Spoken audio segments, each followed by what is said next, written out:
لو نفسك في سندوتش سايح ومقرمش مش طبيعي، يبقى هتعمل السندوتش ده كريسبي جريل تشيز.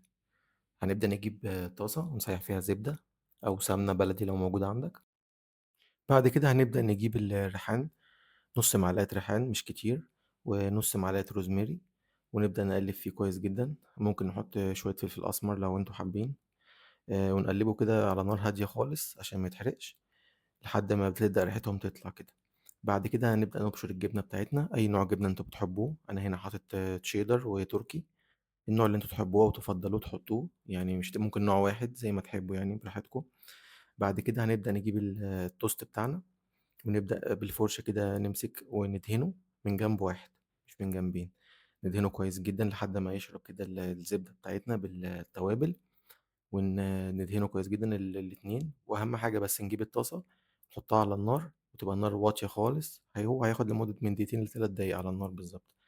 نجيب الطاسة ونحطها كده على النار، ونحط فيها التوست على الجنب اللي احنا دهناه، والجنب التاني مش هنحط عليه أي حاجة لأن الجنب التاني ده هنحط عليه المايونيز.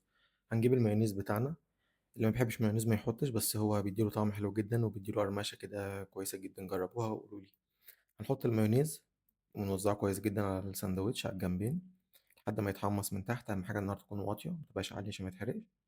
كده بدأ يتحمص. نحط بقى الجبنة بتاعتنا، أي نوع تفضلوه زي ما قلت لكم.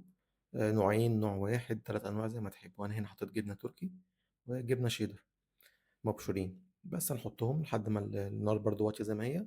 هيبدأوا يسيحوا. نقفل السندوتشين على بعض، ونبدأ برضو نديهم دهنة تاني كده بالزبدة بتاعتنا والتوابل اللي احنا عاملينها، بحيث ان هو ايه يقرمش كده ويبقى طعمه حلو جدا. ويبدأ بقى نحطه زي ما هو كده على النار، نقلب فيه شمال ويمين كل ايه 3 4 5 ثواني كده بالظبط، نقلبه على الجنب التاني. بعد كده خلاص السندوتش جاهز معانا.